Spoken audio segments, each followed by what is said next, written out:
ഈശോമിശിഹായ്ക്ക് സ്തുതിയായിരിക്കട്ടെ. വിശുദ്ധ യോഹന്നാന്റെ സുവിശേഷം 12-ാമത്തെ അധ്യായം 20 മുതൽ 36 വരെയുള്ള തിരുവചന ഭാഗം. ഈശോയുടെ പീഡാനുഭവ വാരത്തിലെ ഏറെ ശ്രദ്ധേയമായ ഒരു വചനഭാഗം യോഹന്നാൻ സുവിശേഷകൻ നമ്മുടെ മുമ്പിൽ അവതരിപ്പിക്കുകയാണ്. രണ്ട് കാര്യങ്ങളാണ് ഹൃദയപരമാർത്ഥതയോടെ ഈ വചനഭാഗത്ത് നിന്ന് നമ്മൾ മനസ്സിലാക്കേണ്ടത്. ഗ്രീക്കുകാരിയോട് ഈശോ പറഞ്ഞ അവൾക്ക് ബോധ്യപ്പെടാൻ വേണ്ടിയിട്ട് വചനത്തെ ഏത് രീതിയിലാണ് ലോകത്തിന് പരിചയപ്പെടുത്തേണ്ടത്, വചനം എങ്ങനെയാണ് ലോകത്തിൽ ജീവിക്കേണ്ടത്, ഗോതമ്പ് മണി നിലത്തിൽ കഴിയുമെങ്കിലും അത് അനേകം ഗോതമ്പ്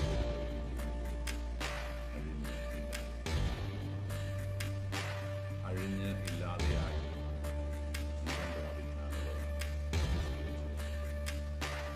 ഞാനും നിങ്ങളുമൊക്കെ ഈ ലോകത്തിലെ പാഴ്ത്തടികളായിട്ട് തീരാണ്, കല്ലുകളായി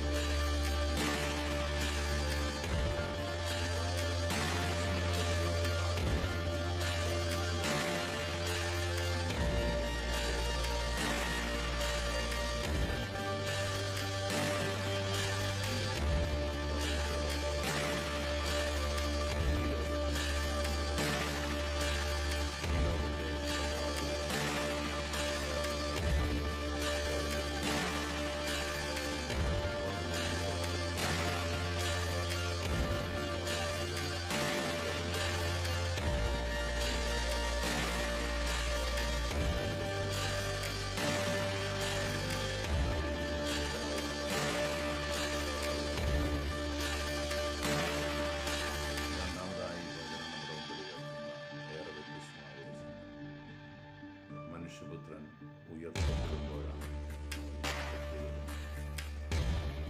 ക്രിസ്തുനാഥൻ നമ്മുടെ മുമ്പിൽ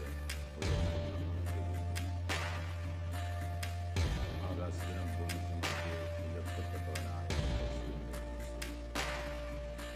പഴയ നിയമത്തിലെ ഇസ്രായേലിനെ ദൈവത്തിനെതിരെ തെറ്റിച്ചു. ദൈവം അഗ്നേയ സർപ്പങ്ങളെ അയച്ച് അവരിലേറെ പേരെയും മരണത്തിൽ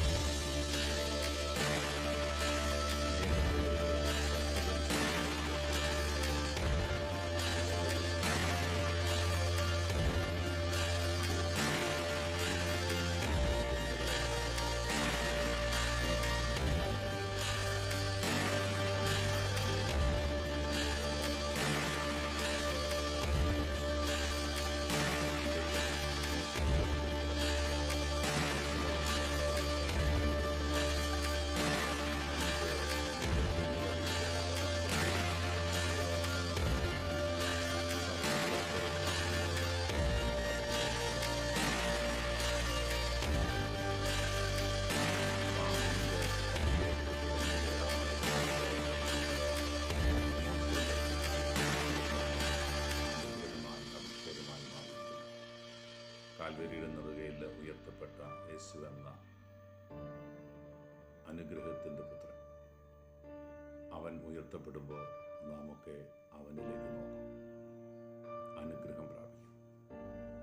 നമ്മുടെ ഇടവക ദേവാലയങ്ങളൊക്കെ പണിയപ്പെട്ടിരിക്കുന്നത് മിക്കവാറും മലമുകളിലാണ്, ഉയർന്ന മേഖലകളിൽ. അവിടെ പടുത്തുയർത്തിയ ദേവാലയത്തിന് ഏറെ ഉയരത്തിൽ വീണ്ടും കെട്ടിപ്പൊക്കിയിട്ടാണ് അതിൻ്റെ മുകളിൽ, മുഖവാരത്തിൻ്റെ മുകളിൽ ഒരു കുരിശുരൂപം സ്ഥാപിക്കുക.